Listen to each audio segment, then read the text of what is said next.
दुर्गा सप्तशती का 12वां अध्याय वास्तव में फलश्रुति का अध्याय है। जहां पिछले 11 अध्यायों में देवी के पराक्रम और युद्धों का वर्णन था, वहीं इस अध्याय में स्वयं देवी भगवती प्रकट होकर इस पाठ की महिमा और इसे सुनने या पढ़ने वाले को मिलने वाले लाभों का विस्तार से वर्णन करती हैं। इसे फल स्तुति भी कहा जाता है। देवी का महात्म्य। देवी कहती हैं कि जो मनुष्य एकाग्रचित्त होकर मेरे इन तीनों चरित्रों मधुकैटभ वध, महिषासुर वध और शुंभ निशुंभ वध का पाठ करेगा, उसकी सभी बाधाएं निश्चय ही दूर हो जाएंगी। जो लोग शत्रुओं से घिरे हों, जिन्हें लुटेरों का डर हो, या जो राजा यानी प्रशासन या कानून के कोप का सामना कर रहे हों, इस पाठ के प्रभाव से वे निर्भय हो जाते हैं। देवी का कथन है कि मेरे इस महात्म्य का कीर्तन करने से हिंसक पशु, राक्षस और दुष्ट आत्माएं पास नहीं भटकती। देवी बताती हैं कि विशेष रूप से अष्टमी, नवमी और चतुर्दशी को जो व्यक्ति भक्तिपूर्वक इस कथा को सुनता है, उसे विशेष पुण्य प्राप्त होता है।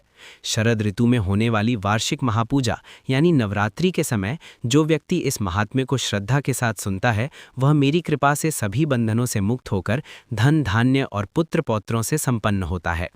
देवी कहती हैं, जानते हुए या अनजाने में जो कोई मेरी पूजा करता है, यदि वह इस पाठ को पढ़ लेता है तो मैं उसकी उस पूजा को बड़े प्रेम से स्वीकार करती हूँ। अर्थात यदि विधि विधान में कोई कमी रह गई हो तो सप्तशती का पाठ उस कमी को पूरा कर देता है। देवी स्पष्ट करती हैं कि जहाँ इस पाठ का नियमित उच्चारण होता है, उस स्थान को मैं कभी नहीं त्यागती। वहाँ महामारी का भय नहीं रहता, अकाल और ग्रहों के बुरे प्रभाव दूर होते हैं, परिवार में कलह और फूट शांत होती है। इतना कहकर और देवताओं को अभय वरदान देकर मां भगवती वहीं सबके देखते देखते अंतर्धान हो गईं। इसके बाद सभी देवता निडर होकर अपने अपने यज्ञ भाग ग्रहण करने लगे और संसार में पुनः धर्म की स्थापना हुई। 12वां अध्याय हमें अभय प्रदान करता है।